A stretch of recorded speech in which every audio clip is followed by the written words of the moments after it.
Okay, we are going to start for a few minutes here actually working on our pegboard toy right here, this piece that the pegs actually go into and out of. Now, this one is a little bit confusing because it involves some dimensioning. This is the step that we're going to right here. Now, most likely you're going to see all these numbers and freak out and go, I can't do this, run for the hills. But trust me, you can absolutely, completely, and totally do this. Now, what I'm going to do is minimize this right here so I can work in an open window and actually take you step by step through what we're doing. So I am going to go File, New, Part, and I'm going to size up this window so that is similar in size to this one so you can see what I'm actually doing here. So we've got our new window right there, and then let's see, create 2D sketch, choose the x-axis, and we are going to draw a rectangle, and it is 5.75 tab 3 right there. So we have a 5.75 rectangle, 3 inches wide. Click Finish the Sketch, and I am going to extrude it out, 0.75. Okay, so now we actually have our rectangle, and you can see it's the exact same size as this right here. Now we have to draw our 3 shapes, and this is a little bit easier said than done. You'll see that I have dotted construction lines in here.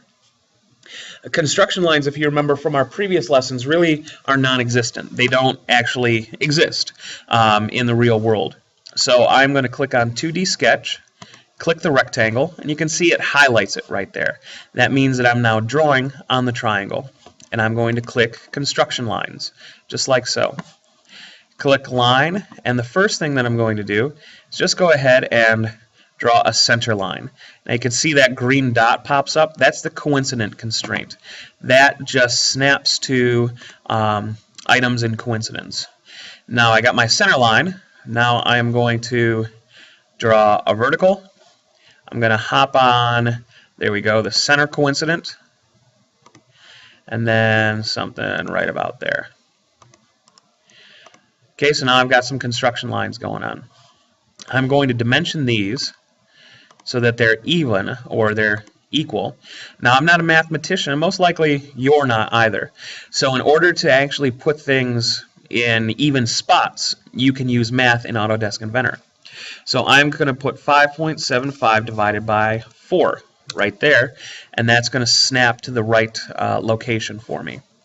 Do the same thing right here. 5.75 divided by 4. And you can see that my lines are now equally placed. I've got 4 equal areas, which gives me 3 equal intersections. Turn off the construction line. And now circle. Click on that intersection and a 1-inch circle. Now square or rectangle, and that can go just about anywhere. I'm going to dimension it 1 inch and 1 inch right there. Now you'll notice that that is definitely not on center by any means whatsoever. I need to center that up. So I'm going to click here and enter 0.5. Okay, so that's on center. And I'm going to do the same thing here and here, 0.5. And now that square is on center. Now comes the triangle, which is a little bit more difficult, but nothing to worry about whatsoever. Go up here, click on a line, down, over, and down, just like you did before when you designed your pegs. Use the dimension tool, and we're going to click 1 inch, click 1 inch, and 1 inch. Now that is sized correctly. That's a 1-inch equilateral triangle. Now all we've got to do is move it so that it is 1 inch down. Now it's in line with the rest of the shapes. We can go ahead now and actually click Finish Sketch, just like so. And now we have all of our shapes in there. Now from here, we have to actually cut these shapes out. One of the easiest ways to do this is, oh, hang on, let me finish messing around with this, is actually use the extrude feature to cut objects. So we're going to click extrude right here. And it's still set for 0.75, but you'll notice we're going to change it to cut. And we are going to click, click, click our shapes.